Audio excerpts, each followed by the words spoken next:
welcome to Kitchen Basics 101, where I teach you the bare bone basics as if you've never cooked a day in your life from the perspective of a mom. Today we're doing scratch lasagna, scratch sauce, scratch bechamel, scratch cheese, everything scratch today. I have my water on the boil because I'm going to boil my noodles. I don't have the no boil noodles still, so we're going to use this lasagna noodles. I made a video already where I made my homemade meat sauce, and this time plenty, so it'll be good and saucy.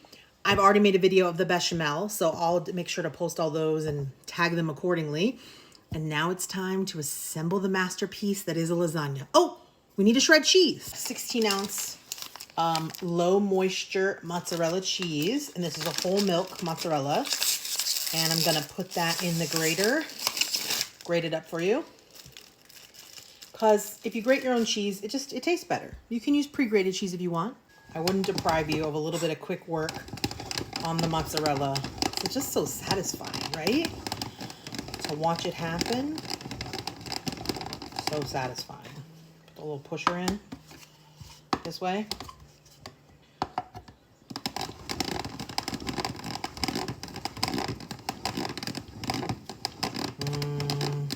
Look at all that deliciousness. Oh, I am so excited. I'm so tired today and hungry, so I cannot wait to get this lasagna in the oven. Salted my water. I put my noodles in. Don't worry, I'm going to get them down in the water in a second. You just got to let them cook for a minute. It's going to cook for about 8 minutes. We're going to pull them out onto a sheet pan. If you watched the previous video, you know I like to pull my noodles out individually and put them on a sheet pan. It's just for them to cool, keeps them nice and flat and straight. You don't have to do this. This is just how I do it. And your noodles don't have to be completely cooked. They can be al dente, and that's fine. Okay, now for the fun part, the assembly. That bechamel sure got thick while it was sitting here waiting for us. All right, I've got my homemade sauce. You could totally use jarred sauce, that just like the video that this is attached to. But I made homemade sauce, and I made a video for you, full of lots of yummy meat. So we're going to cover the bottom. You know what? Let me change your point of view so you can see what I'm doing with my hands. I bought this ridiculous device so that I could film content like this for you. Point of view. So we cover the bottom with sauce. Then we're going to layer with some noodles. Okay, and you can give them just a little bit of an overlap. Okay. Some people like a lot of noodles. Some people like less noodles. Lasagna is so forgiving. You could change this up a million different ways and it's still going to be delicious. Okay. And I'm just going to put one whole one down here because that's how I feel like today. Then we're going to scoop on some of our thick, creamy bechamel. I'm holding down the noodle a little bit while I spread, so it doesn't become dislodged. So we're spreading the bechamel on. It's really just like, layer. So, and this is all going to melt and combine. So don't be too worried like, oh, did I get the ratio right? Do I have enough bechamel on this layer? Do I have enough, whatever. Don't worry. It's all going to melt up and be delicious, okay? A little bit more bechamel. Then we're going to do a layer of mozzarella. Now, I'm a big cheese person. If you're lactose, maybe use less mozzarella. But I love gooey cheese. So I'm going to put a pretty healthy dose of mozzarella on my layer. And I'm actually going to also dust it with a little bit of Parmesan because I just love that salty bite of Parmesan. But again, these are options. You could make it however you like, okay? And then we just repeat. More meat sauce over top. And this time we'll have enough because I homemade it and I have another container full. Don't you worry. Because last time it was a little dry. I think that one jar was not quite enough sauce.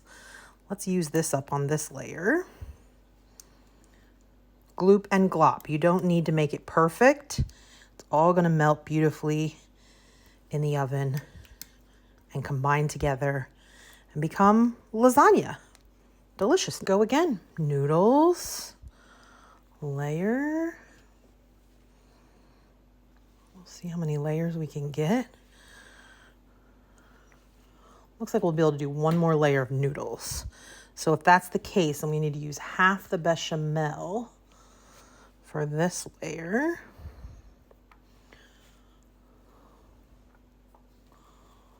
Let's see, I got some halves, broken pieces. We'll put that over here to stitch the edge in. Then bechamel. And like I said, I'm going to use half the bechamel here because I know I have enough noodles for one more layer.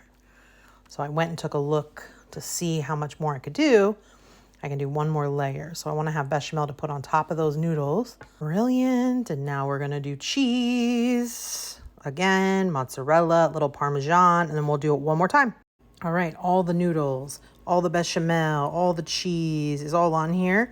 I'm going to end the last layer with the rest of my sauce on top.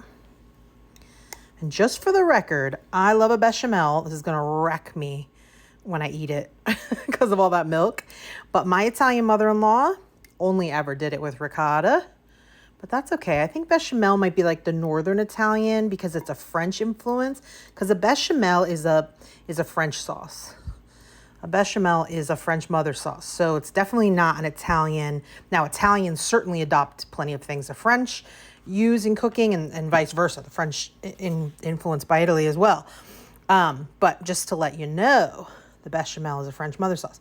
So I would believe that would probably be more of like a Northern Italian situation, a little closer to France. My family, my husband's family is Southern. So a lot of their dishes are Southern Italian. All right, I'm going to put this in a 350 oven till it's bubbly. I'll let you know.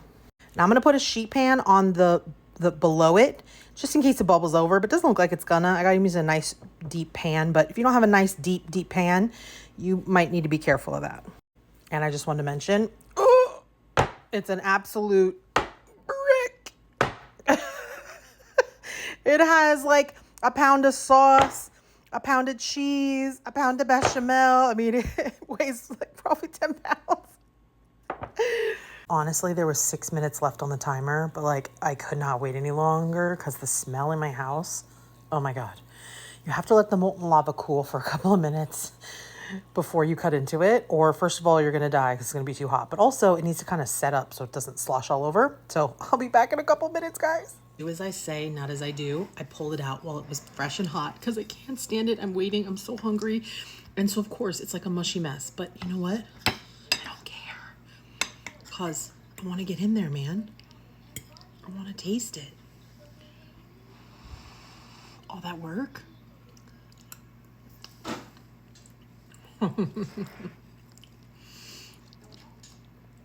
Wow, that is cheesy.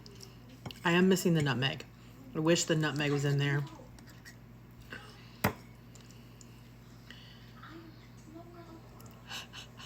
I think everything could have used just a smidge more salt and a smidge less cheese.